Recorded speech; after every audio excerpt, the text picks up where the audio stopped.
Hello everyone, my name is Kristen Phaneuf, and today I will be presenting on the cultural diversity of Brazil.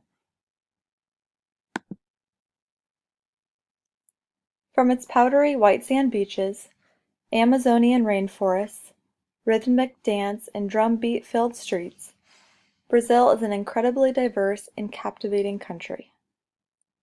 It is known internationally for its artistic culture, global cuisine, and lively street festivals like Carnival.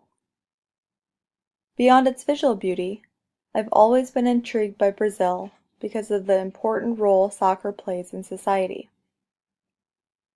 In 2014, Brazil hosted the World Cup, and I couldn't pass up an opportunity to attend. I spent a month visiting different host cities and experienced the intersection of distinct global cultures firsthand. Today I will intertwine some of my personal experiences with the core topics that define Brazil's unique culture.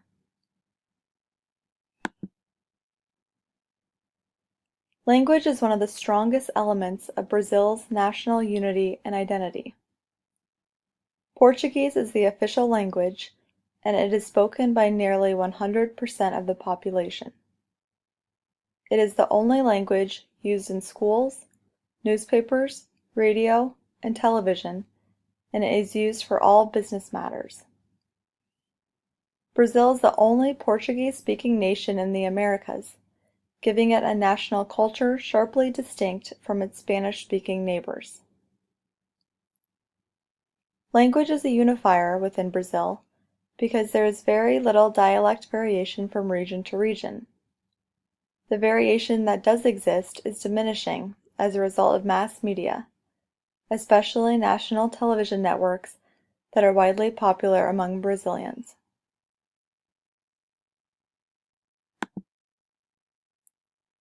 Brazilian society is composed of different ethnic and racial groups that characterize it in cultural terms as one of the richest in the world. However, its history is marked by inequality and discrimination. Blacks and indigenous peoples have especially been targeted, impeding their full economic, political, and social development. Brazil is known throughout the world as a model of racial democracy, but the reality for most of its citizens is very different.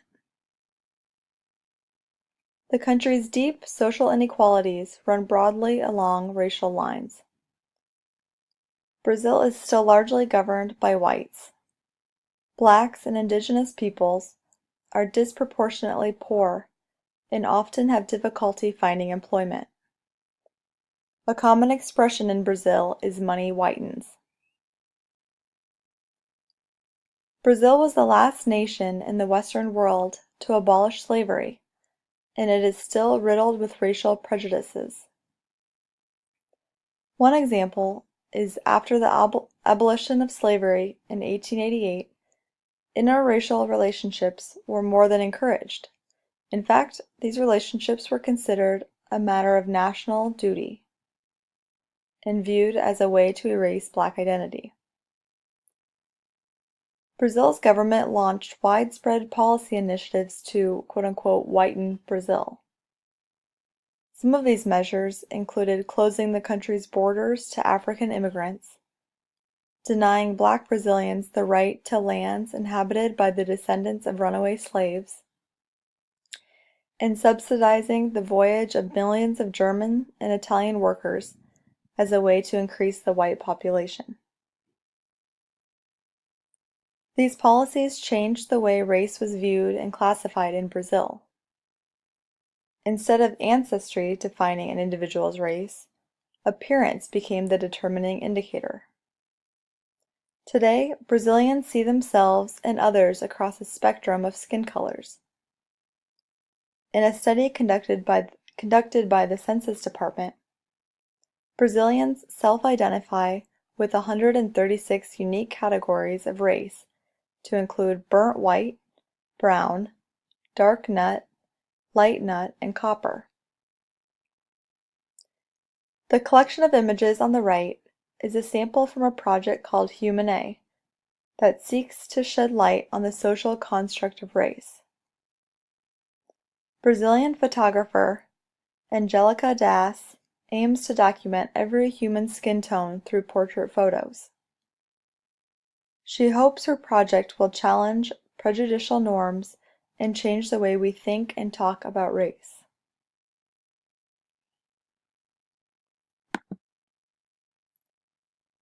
Brazil is a prime case study for the persistence of a highly stratified society, which originates back to its period of slavery and colonial system of rule.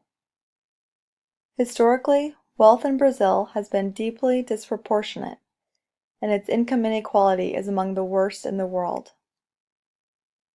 Brazilian society is ranked by social classes A through E, with A representing the wealthiest class and E representing the poorest. Brazil has the largest economy in Latin America and a relatively high average per capita income. However, these numbers mask deep inequality when it comes to access to healthcare, education, and housing. According to polls, corruption is the top concern for voters ahead of the election, while confidence in traditional political parties is at an all-time low. Alarmingly, the income gap between Brazil's top and bottom 10% remains about 5 times as wide as in advanced economies. It is estimated at least 1/5 of the country's total population lives in extreme poverty in Brazilian slums called favelas. When I traveled to Brazil, I was taken aback by the stark divides between the rich and the poor, as the favelas were juxtaposed on the outskirts of Brazil's most modern skyscrapers.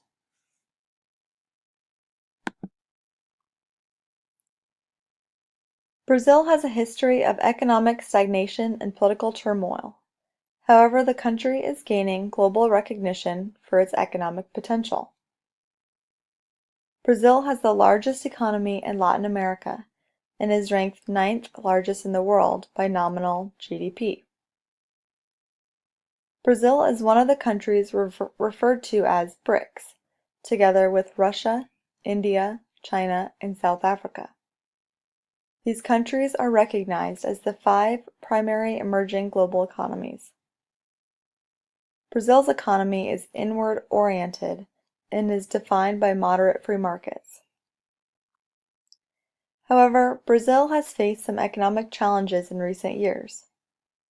It experienced a damaging 2-year recession starting in 2014, the longest in Brazil's history, and its recovery has been slow to materialize.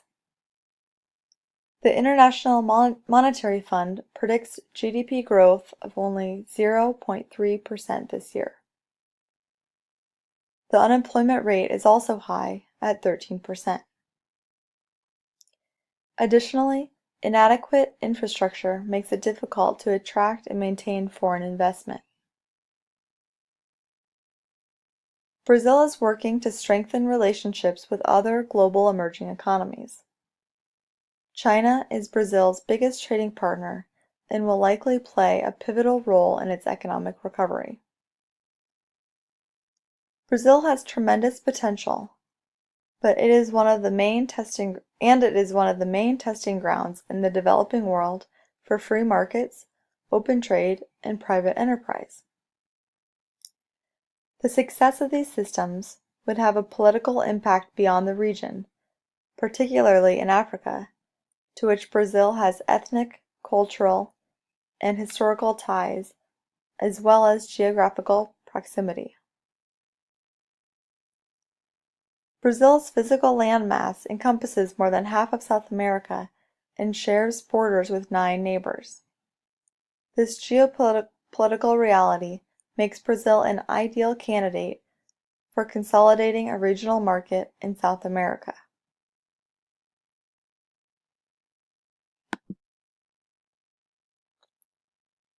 The pervasive patriarchal culture stemming from colonial ideas of machismo has stifled social progress and equality for all in Brazil. Women are hypersexualized and objectified. Sexual exploitation, human trafficking, domestic violence, and child prostitution are serious issues. The highly patriarchal structure of Brazilian society silences victims and perpetuates gender violence. Women are taught to be submissive and are told it is better to have a man, even a bad one, than no man at all. Carnival, known as one of the most exciting festivals in the world, is a celebration of Brazilian music, dance, and culture. However, violence against women increased an incredible 174% during this 6-day party. Brazilian women are starting to find their collective voice and are fighting back against discrimination. In 2016, activists launched a No Means No anti-harassment campaign during Carnival to raise awareness and combat violence against women. Other advancements towards equality have taken place in the political arena. The inauguration of Brazil's first female president, Dilma Rousseff, and the Supreme Court decision that led to the legalization of same-sex marriage in 2001 were milestone achievements towards gender and sexual equality. While there is more work to be done, Brazil is making considerable strides towards social inclusion and women empowerment.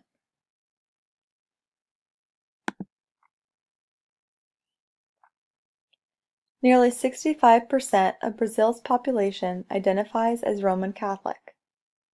In absolute numbers, Brazil is the country with the most Catholics in the world. However, recent polls show a shift from Roman Catholicism to Evangelical Christian. According to a poll conducted by Pew Research Center, 22% of Brazil's population identifies as Evangelical Christian, and it is the fastest growing religious sect in the country.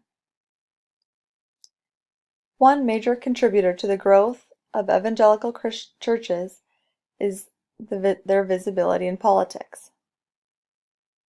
Catholic clergy are prohibited from serving in government, which leaves an opportunity for evangelical groups to increase their numbers and political prowess. These churches are also reaching out to people at all levels of society and have developed centers to help Brazil's most disenfranchised. Visitors are provided with free meals, services, and drug and alcohol treatment options. Many people in need feel forgotten about by the Catholic Church, which is largely why Brazilians are turning to evangelical Christianity for hope, support, and a sense of community.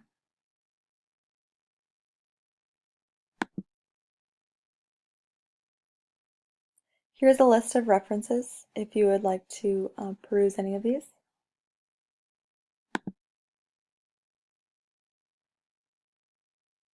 I hope my presentation has provided some valuable insights into Brazil's vastly diverse and rich culture. If you have any questions, please provide a comment below, and I will be happy to get back to you. Thanks so much for listening.